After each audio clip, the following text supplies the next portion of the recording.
Welcome to the Body Buddies podcast, where I teach you how to be the strategist of your own health. We talk nutrition, fitness, and mindset. Get started today at body-buddies.com.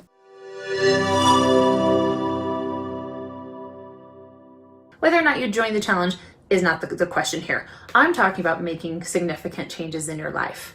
So I was on a phone call this morning, and the great question, which I really feel every human being has bouts that they experience this question, was how do I get myself motivated to care more than I do?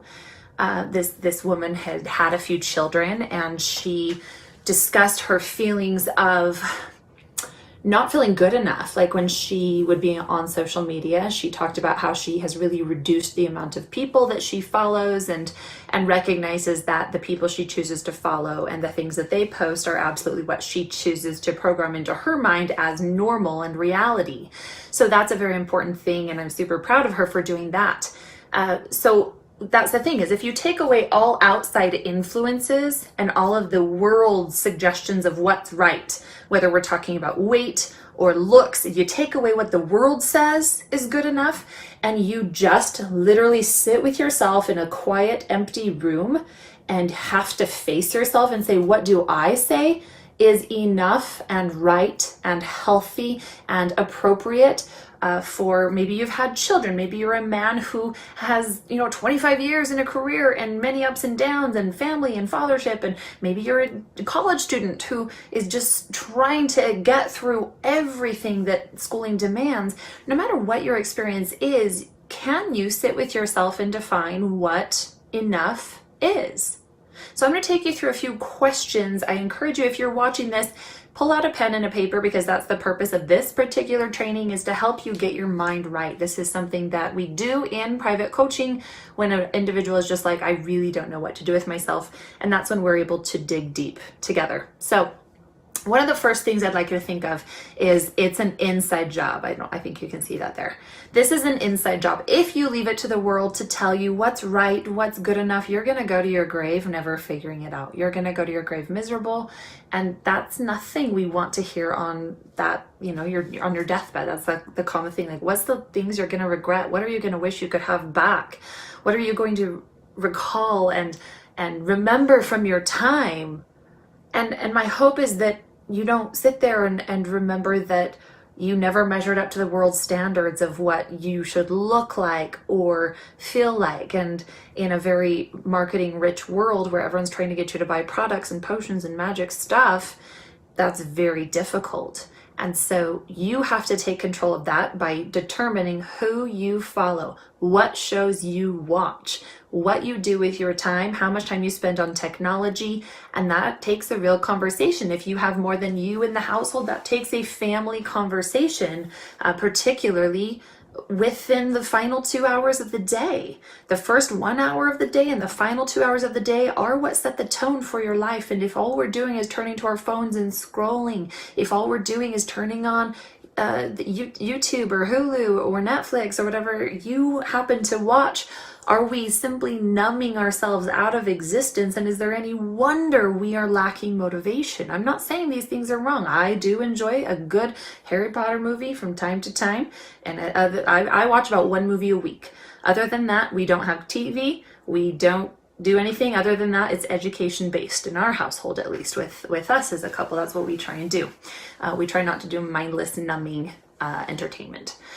So other than that, you have to really ask yourself, am I taking responsibility for what I would like to happen in my life? So that's the first step, is stop pawning it off on other people and stop giving away your power by mindlessly spending it in front of nullifying entertainment sources that don't provide you any substantial, valid improvements in your life.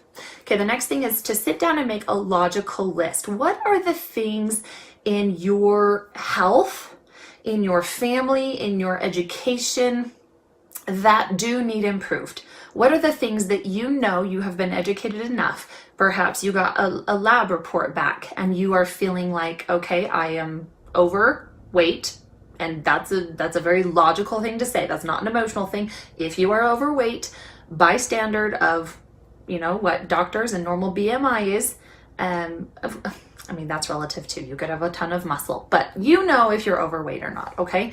Then that would go on the list. If you have high cholesterol, if you have high blood pressure, if you have any other condition in your body, you need to write that down. That's a very logical thing that you need to recognize you have a responsibility for.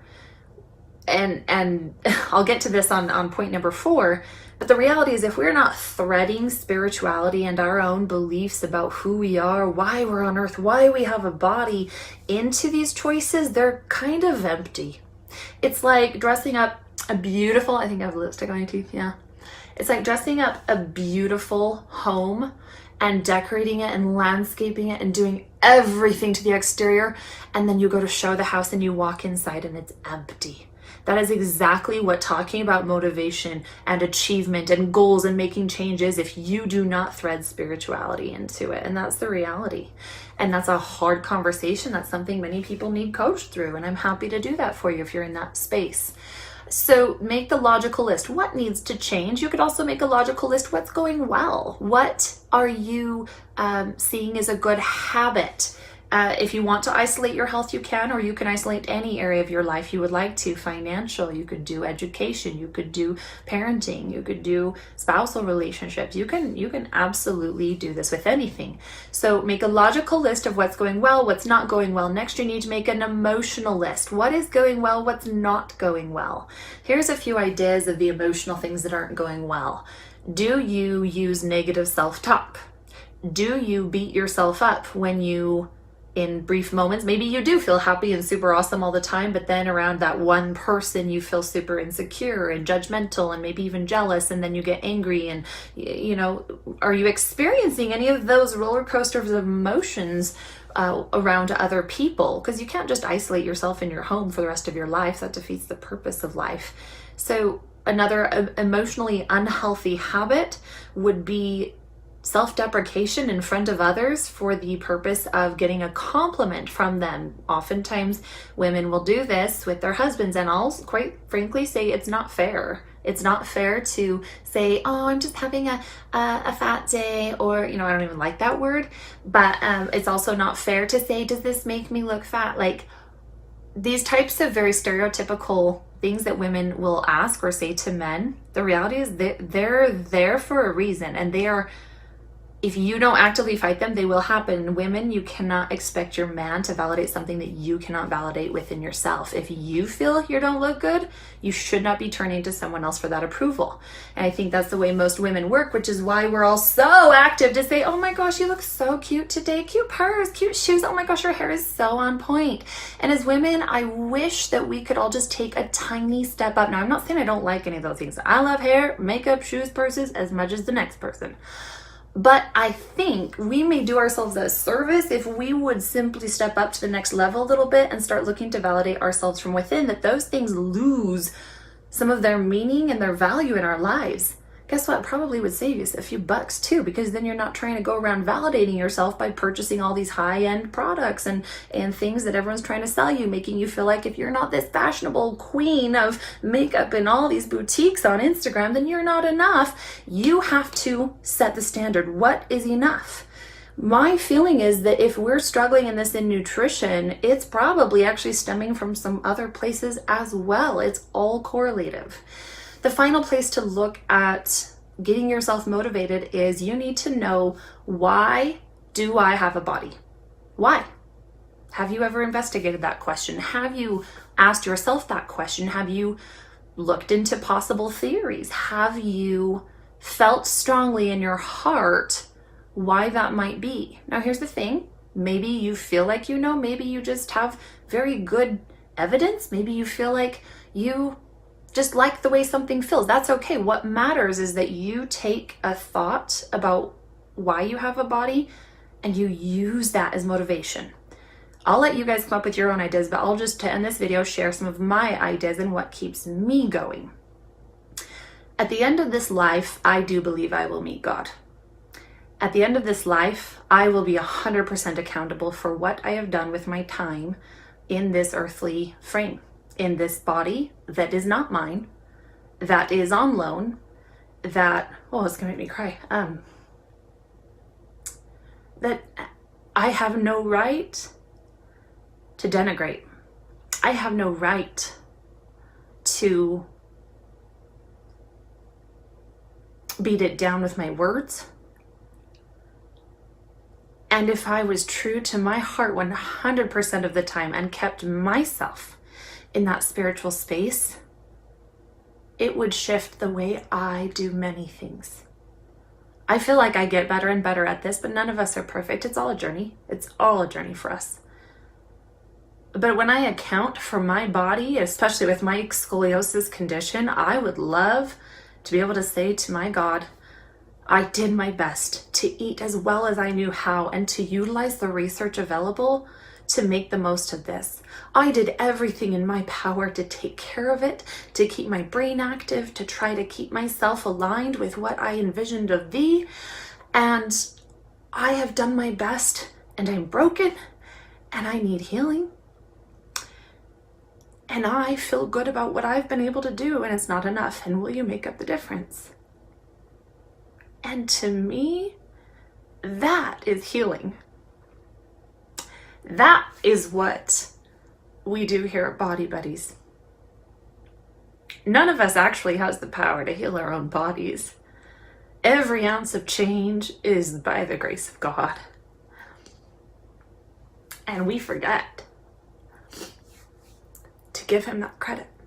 We forget that it's his power that makes us stronger than we are on our own. We forget that we're not alone. We forget that it's not just up to us to make changes. It's up to us to turn to him to ask for help. I do believe he expects us to use all the resources available to study it out, to really try and learn. And our best will improve over time as we learn, as we improve.